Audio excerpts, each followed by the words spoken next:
교회 여러분 안녕하세요. 오늘도 수요 말씀 묵상 시간이 되었습니다. 오늘도 우리가 갈라디아서 말씀 같이 나누면서 믿음의 길에 대해서, 특별히 앞으로 전진해 나아가는 믿음의 길에 대해서, 또 신앙인의 자유에 대해서 같이 나눠 보도록 하겠습니다.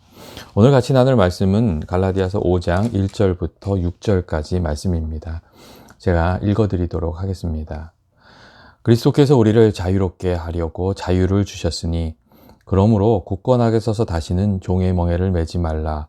보라, 나 바울은 너희에게 말하노니 너희가 만일 할례를 받으면 그리스도께서 너희에게 아무 유익이 없으리라.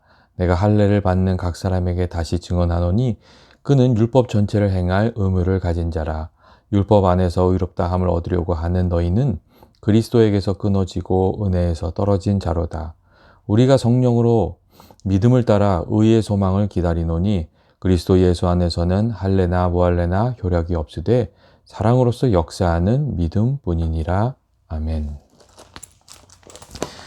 교회 여러분, 갈라디아서의 그 핵심 메시지는 우리가 예수님을 믿는 믿음으로 의롭다함을 얻게 된다는 것입니다. 우리의 의로운 행위로가 아니고 또 깨달음으로도 아니고 예수님을 믿는 믿음으로 우리가 의롭게 된다는 것이 이 갈라디아서의 핵심 메시지입니다. 이 세상의 종교는 의로운 행위나 또 깨달음을 강조하는데 그것으로 우리들의 죄 문제를 해결할 수가 없습니다. 깨달음과 착한 행동이 우리의 죄를 덮을 수가 없다는 것입니다. 우리가 예수 믿는 믿음으로 구원을 얻게 되는 것은 예수님께서 십자가에서 보혈의 피를 흘려서 우리의 죄값을 다 치르셨기 때문입니다. 그래서 우리가 예수님을 구주로 영접하고 또 예수님을 믿으면 하나님께서 우리를 의롭다 인정해 주신 것입니다. 이것은 마치 우리가 잘못했을 때에 누군가 우리가 치러야 할 벌금을 대신 내주었기 때문에 이 재판정에서 판사가 이제 더 이상 죄가 없다고 선포해 주는 것과 같습니다. 우리가 이 판사의 판결문을 감사로 받으면 그것이 능력이 되어 우리를 의롭게 합니다. 그런데 아닙니다. 내 죄값은 내가 치르겠습니다. 그렇게 말을 하게 되면 그 판결문이 또 누군가 나를 위해서 대신 치루어준 그 벌금이 아무 소용이 없고 그 은혜가 내 것이 되지 않고 내가 내 죄값을 치르면서 살아야 합니다. 그렇기 때문에 우리가 예수 믿을 때에 예수님 믿고 그 은혜를 온전히 받아들이는 것, 그것이 참 중요합니다. 주님께서 우리에게 은혜를 베풀려고 하셔도 예수님의 은혜를 믿지 못하고 은혜를 거부하면 그 은혜가 은혜되지 못하기 때문에 그렇습니다. 우리가 예수님을 구주로 영접하고 예수님을 믿을 때 두 가지 은혜를 우리가 누리게 되는데 하나는 하나님이 주시는 자유를 누리는 것이고 다른 하나는 하나님의 자녀가 되어서 하나님의 자녀된 권세를 누리게 되는 것입니다. 우리가 예수님을 구주로 영접하면 하나님께서 은혜 가운데 우리에게 주시는 자유가 있습니다. 이 자유는 소극적인 의미에서 매임에서 풀려나는 것을 의미합니다. 예수 믿으면 우리를 얽매고 있던 것들이 풀려지게 됩니다. 먼저 우리가 예수님을 믿을 때 우리를 이렇게 얽어매고 있던 과거의 죄와 허물에서부터 우리가 자유하게 됩니다. 우리가 죄를 지으면 죄의 노예가 되고 자유를 잃어버리게 됩니다. 죄를 짓기 전에는 죄를 짓는 것이 자유인 것처럼 이렇게 생각을 합니다.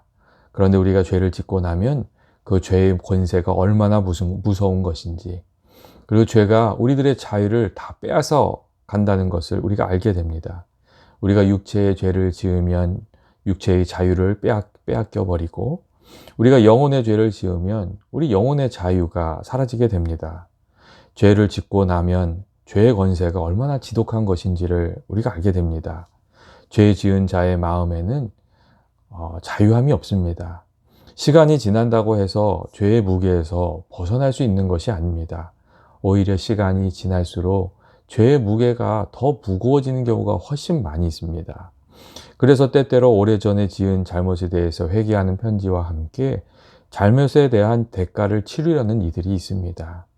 이 과거에 지은 죄가 마음을 늘 괴롭히기 때문에 그렇게 하는 것입니다. 그런데 우리가 하나님 앞에 나아가서 회개하고 은혜를 구하면 하나님께서 먼저 우리들의 죄를 용서해 주시고 또 죄의 권세에서 풀려나서 자유하게 이렇게 해 주십니다. 우리가 죄를 지으면 하나님과의 관계가 깨지고 사람들과의 관계가 깨어지는데 우리가 하나님께 회개하고 나가서 하나님의 도우심을 구하고 은혜를 구하면 먼저 하나님께서 우리들을 용서해 주시고 하나님과 우리와의 맺은 그 관계가 회복되게 해 주시고 또 하나님께서 성령으로 우리들의 삶을 깨우쳐 주시고 인도해 주셔서 사람들과 깨어진 관계도 회복할 수 있도록 이 죄의 권세에서 벗어날 수 있도록 하나님께서 우리들을 도와주십니다. 하나님께서 우리가 회개할 때 먼저 우리 심령에 자유함을 주시고 그 다음에 또 성령의 인도하심을 허락해 주셔서 우리 삶을 얽어매고 있는 것들을 하나님 하나씩 이게 정리하게 해 주시고 그 결과 온전한 자유에 도달하도록 이렇게 인도해 주신 것입니다. 또한 우리가 예수님을 영접하고 예수 믿는 삶을 살아가게 되면 우리 인생을 짓누르는 인생의 무게로부터 또한 자유를 누리게 됩니다.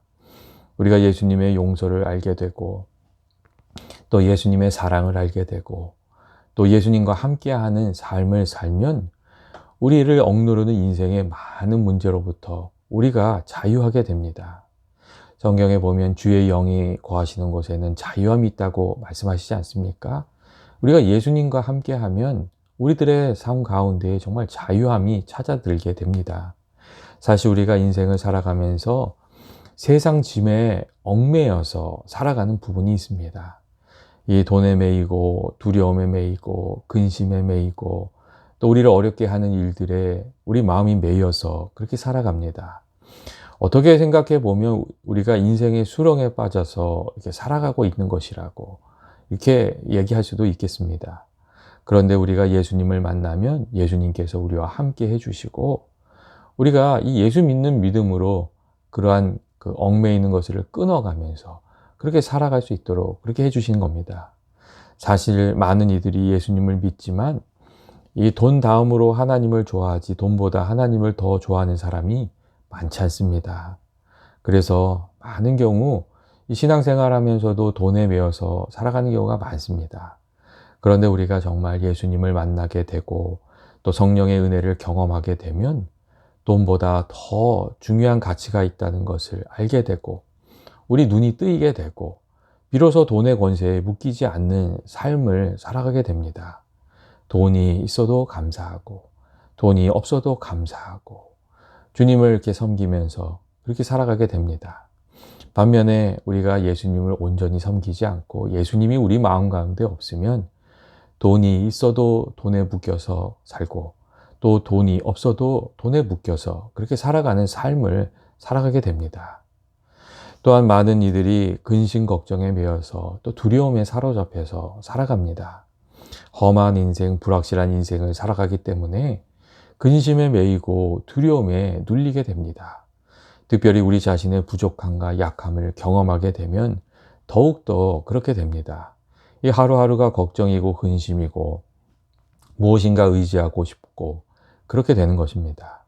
그런데 우리가 예수님을 영접하고 성령님께서 우리 마음 가운데 찾아와 주시고 예수님의 사랑을 알게 되고 또 예수님께서 우리와 함께 하고 계시다는 것을 확신하게 되면 그때부터는 어려움이 찾아와도 걱정과 두려움에 눌리지 않고 우리가 살아갈 수 있게 됩니다.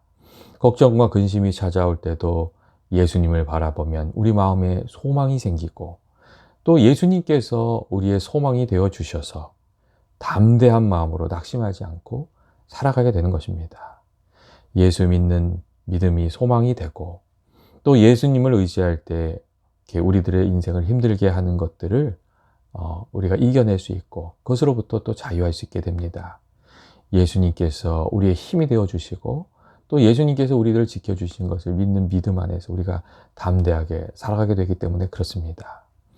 또한 우리가 예수님을 이렇게 믿고 또 예수님을 따르는 삶을 살면 우리를 정말 얽어매는 분노로부터 우리가 또 자유하게 됩니다. 우리가 살다 보면 억울한 일을 많이 겪으면서 삽니다.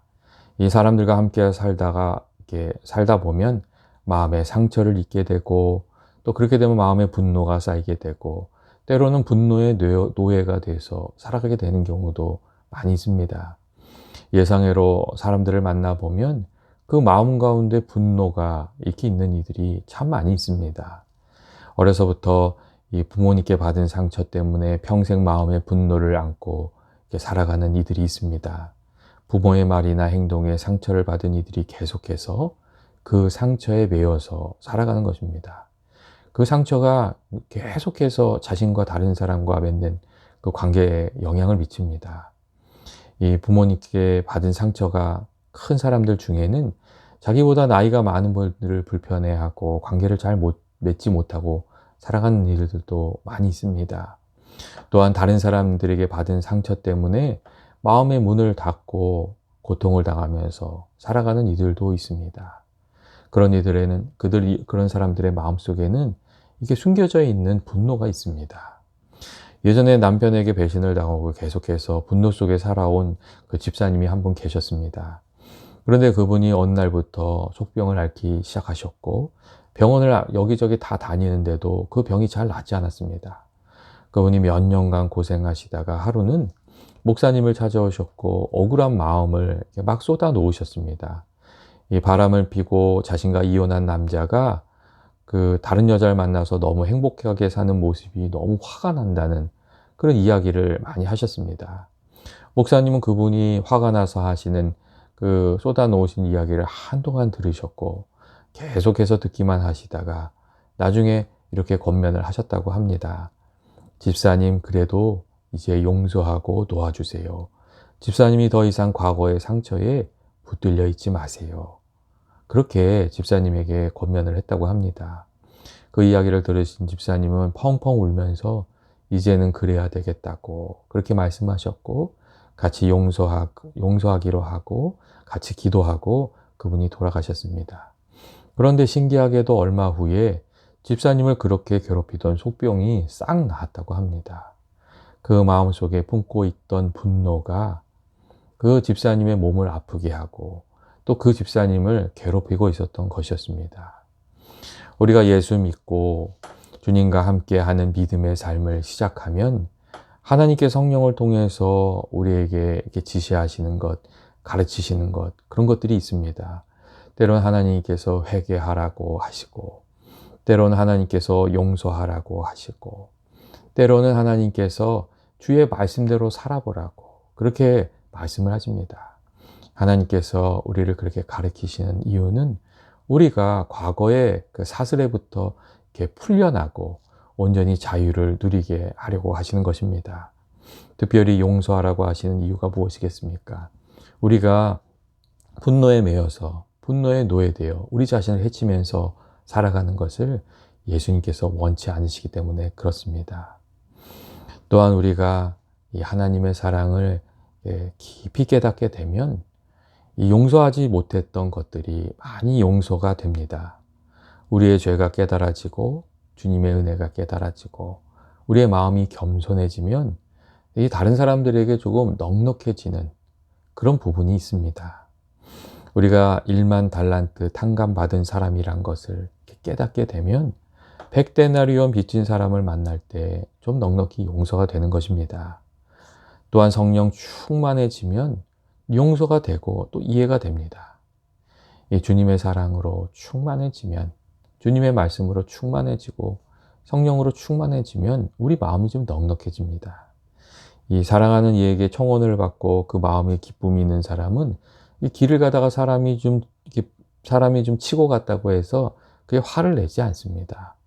그런데 반면에 우리 마음에 성령 충만이 사라지고 우리 마음이 메말라지면 아주 작은 일에도 우리가 화를 내면서 살아가게 됩니다. 그래서 또 때때로 우리가 후회하게 되는 그런 경우가 있지 않습니까? 내 컨디션이 좋으면 잘 참고 잘 넘기고 그랬는데 컨디션이 좋지 않으면 이 아내에게, 아이들에게, 남편에게 작은 일인데도 막 화를 내고 또 나중에 후회하게 되고 그런 경우가 있습니다. 우리 안에 은혜가 떨어지면 그렇게 되는 겁니다. 그렇기 때문에 우리 안에 기쁨이 사라지고 마음이 날카로워지면 주님으로부터 또 주님의 은혜로부터 우리가 좀 멀어진 것은 아닌지 우리 자신을 좀 살피고 또 다시 기도하고 말씀을 묵상하고 예배하고 주님께 이게 가까이 나아감으로 이게 우리가 잃어버린 은혜를 좀 회복할 필요가 있습니다. 우리가 예수님 마음에 모시고 성령의 인도하심을 따라 살면 점점 더 우리들의 삶이 자유해집니다. 죄로부터, 세상 유혹으로부터, 두려움과 걱정으로부터 이렇게 자유해지는 그런 삶을 살아가게 됩니다. 여러분, 그리스도인은 어떤 사람입니까? 그리스도인은 그 마음에 주님을 모신 사람이고, 또 그리스도인은 예수 십자가 보혈로 용서받고 자유하게 된 사람이고, 성령 안에서 자유를 누리고 또 자유를 위해서 살아가는 사람이라고 할 수가 있습니다. 예수 믿는 그 삶에는 주님이 주시는 이 자유가 있습니다. 그런데 문제는 우리가 자꾸 하나님께 받은 은혜를 잃어버리고 이 하나님께서 베풀어 주신 자유를 버리고 이 과거에 얽매였던 상태로 돌아가려고 하는 경향이 있다는 겁니다. 그래서 오늘 1절의 말씀을 보면 사도 바울이 이렇게 말합니다. 그리스도께서 우리를 자유롭게 하려고 자유를 주셨으니 그러므로 굳건하게 서서 다시는 종의 멍에를 매지 말라고 그렇게 말해주고 있습니다. 다시는 종의 멍에를 매지 말라. 이 말이 무슨 말입니까? 이 말은 먼저 다시 범죄하지 말라는 그런 뜻입니다. 많은 경우 사람들이 죄의 유혹을 잘 끊지 못합니다. 자꾸만 잘못을 반복하는 경우가 많이 있습니다. 사사기에 나오는 이스라엘 백성들이 그런 모습을 잘 보여주고 있지 않습니까?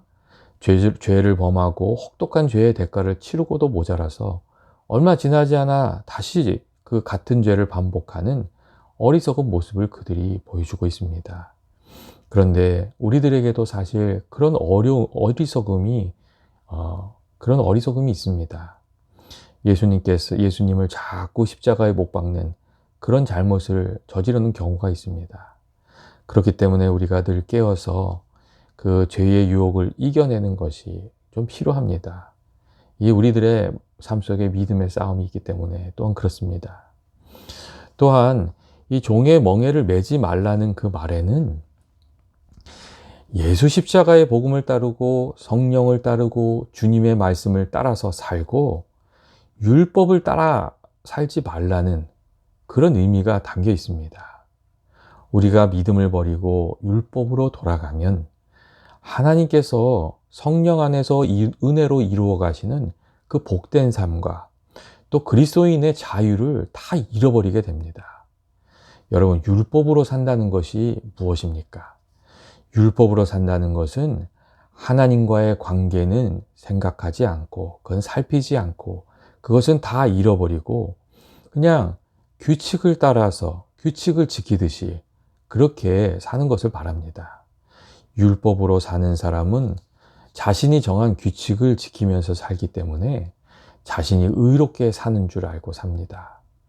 그리고 더 큰 문제는 이 자신이 하나님의 뜻에 둔감하고 하나님의 은혜로부터 멀어졌다는 것을 깨닫지 못하는 것입니다. 우리가 예수 믿고 교회를 다니면서도 이 성령의 인도하심을 따라 살지 않고 율법으로 살게 되면 구원을 받아도 기쁨이 없고 또 하나님의 은혜를 알지 못하고 율법의 노예가 되어서 살게 됩니다. 그래서 사도 바울은 2절 말씀에서 갈라디아 교인에게 이렇게 말합니다. 너희가 만일 할례를 받으면 그리스도께서 너희에게 아무 유익이 없으리라. 그렇게 말합니다. 그리고 또한 4절 말씀을 보면 율법 안에서 의롭다 함을 얻으려 하는 너희는 그리스도에게서 끊어지고 은혜에서 떨어진 자라고 그렇게 말하고 있습니다.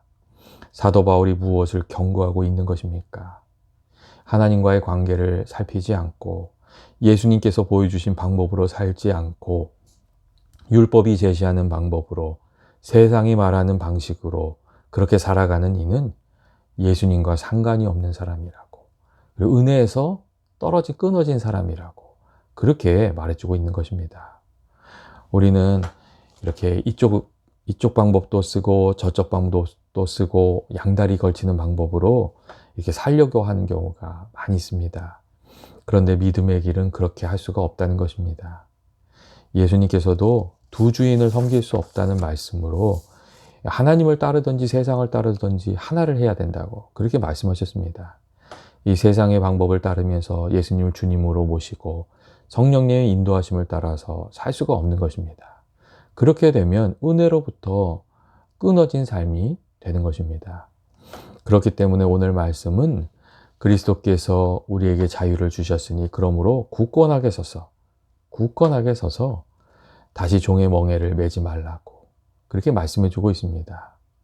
예수님의 사랑을 단단히 붙들고 주님이 나를 사랑하신다는 그 사실을 단단히 붙들고 예수님의 말씀을 내게 주신 말씀을 단단히 붙들고 또 예수님이 내게 주신 은혜를 단단히 붙들고 굳건하게 서서 다시금 과거의 잘못으로 돌아가지 말고 다시금 과거의 방법으로 살지 말라고 그렇게 말씀해 주고 있습니다. 특별히 우리가 어려운 일을 당하면 믿음으로 살다가 세상적으로 살아가는 경우가 종종 있습니다. 근데 오늘 말씀은 굳건하게 서서 종의 명예를 매지 말라고 그렇게 말씀해 주고 있습니다. 우리가 이것을 깊이 생각할 필요가 있습니다. 특별히 6절 말씀을 보면 그리스도 예수 안에는 할례나 무할례나 효력이 없고 오직 사랑으로 역사하는 믿음뿐이라고 또 말씀해 주고 있습니다. 할례나 무할례나 효력이 없다는 것은 겉으로 드러나는 것이 중요한 것이 아니고 무엇을 하든지 그 안에 하나님을 사랑하는 마음과 하나님을 신뢰하는 믿음을 이렇게 담아야 한다는 그런 말입니다. 우리가 새벽 예배를 해도 하나님 사랑하는 마음과 신뢰하는 마음으로 하고 봉사를 해도 하나님 사랑하는 마음과 신뢰하는 마음으로 하고 예배를 드릴 때도 하나님 사랑하는 마음과 예수님 하나님 믿는 그 믿음으로 하고 직장 생활을 할 때도 하나님 사랑하는 마음과 하나님 믿는 믿음으로 할 때 하나님께서 우리를 기뻐 받으시고 우리가 또 하나님의 은혜 안에 살고 성령의 인도하신 가운데 살아갈 수 있는 것이라고 사랑으로 역사하는 믿음 그것이 우리가 그리스도 안에서 참 자유자로 살고 하나님의 은혜를 누리면서 살아가는 길이라고 그렇게 말씀하고 있습니다. 사랑으로 역사하는 믿음 무엇을 하든지 사랑으로 하고 또 하나님 믿는 믿음으로 행하라고 이렇게 오늘 말씀이 우리들에게 말해주고 있습니다. 오늘 말씀은 굳건하게 서서 다시 종의 멍에를 매지 말라고 이렇게 말씀해주고 있습니다. 그런데 우리가 익숙함에 빠져들고 이 타성에 빠지게 되면 자꾸 율법적인 신앙이나 형식적인 신앙으로 물러서게 됩니다. 그런데 이렇게 물러서는 것은 하나님의 뜻이 아닙니다. 히브리서 10장 38절 말씀을 보면 나의 의인은 믿음으로 말미암아 살리라. 또한 뒤로 물러가면 내 마음이 그를 기뻐하지 아니하리라 하시는 그런 말씀이 있습니다. 여러분 믿음의 생활에는 중간지대가 없습니다. 앞으로 나아가거나 뒤로 물러가게 됩니다. 그리고 하나님께서 우리에게 원하시는 것은 우리가 날마다 이렇게 하나님께 부지런히 나아가서 날마다 새로운 은혜를 하나님께 구하며 하나님이 기뻐하시는 삶으로 믿음을 가지고 이렇게 나아가는 것입니다. 하나님께서 내게 주신 말씀에 귀를 기울이며 더 큰 은혜와 자유로 나아가는 믿음 생활이 하나님께서 우리에게 원하시는 그러한 삶입니다. 이러한 믿음의 삶을 살아가는 저와 여러분이 되시기를 주의 이름으로 축원드립니다. 같이 기도하시겠습니다. 사랑과 은혜 많으신 하나님 아버지, 오늘도 저희들이 갈라디아서의 말씀을 같이 묵상했습니다. 오늘 하나님께서 저희들에게 말씀하신 대로 주께서 주신 그 자유를 우리가 굳건하게 서서 주의 사랑에 주의 말씀에 성령의 인도하심에 굳건하게 서서 지키고 또 종의 멍에를 매지 않게 해주시기를 원합니다. 하나님 아버지, 저희가 이렇게 살아가면서 약해지는 때가 많이 있습니다. 아버지 그때 뒤로 물러가는 신앙이 되는 것이 아니라 더욱 주님을 의지하고 더욱 주님을 사모하면서 앞으로 나아가는 그런 신앙생활이 되게 하여 주옵소서. 그리고 날마다 주님께서 새로운 은혜를 저희들에게 베풀어 주셔서 날마다 새로운 은혜를 베풀어 주셔서 그 은혜에 힘입어 살아가게 하여 주옵소서. 예수님의 이름으로 기도합니다. 아멘. 교회 여러분, 오늘도 정말 수고 많으셨습니다. 여러 가지 일들 많이 있으셨을 텐데 하루를 마감하시면서 또 주의 은혜가 여러분에게 있기를 원합니다. 주님께서 억울한 마음은 풀어주시고 또 피곤한 몸도 회복시켜 주시고 주의 성령으로 충만하게 하여 주셔서 새 힘을 얻어서 내일 하루 또 힘차게 살아가는 여러분 되시길 주의 이름으로 축원드립니다. 다음 시간에 우리가 다시 또 갈라디아서의 말씀 이어서 같이 살펴보도록 하겠습니다.